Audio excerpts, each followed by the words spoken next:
আর মাত্র কিছুদিন বাকি। আপনার হাতে থাকা ফোনটি বৈধ বা অবৈধ কিংবা নিবন্ধিত আছে কিনা 16ই ডিসেম্বরের মধ্যে নিবন্ধিত না থাকে সকল ফোন বন্ধ হয়ে যাবে। যাদের নিবন্ধিত নাই ফোন বন্ধ হয়ে যাবে। তো এই জন্য আপনি কি করবেন, মেসেজ অপশনে যা চেক করবেন। মেসেজ অপশনে যে বড় হাতের KYD, বড় হাতের KYD লিখে একটা স্পেস দিবেন। দেওয়ার পরে IMEI নাম্বার সেখানে বসাবেন। IMEI নাম্বার বসানোর পরে আপনি কি করবেন, সেন্ড করবেন, মানে একটা মেসেজ পাঠাবেন। কোন নাম্বারে সেন্ড করবেন? 16002 এই নাম্বারে সেন্ড করলে আপনার মোবাইল বৈধ না অবৈধ নিবন্ধিত আছে কিনা সেটার একটা মেসেজ আসবে। আর যারা IMEI নাম্বার জানেন না তারা কি করবেন,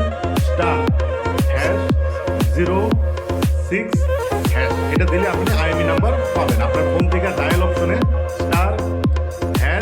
*#06# এটা দিলে আপনার IMEI নাম্বার আসবে।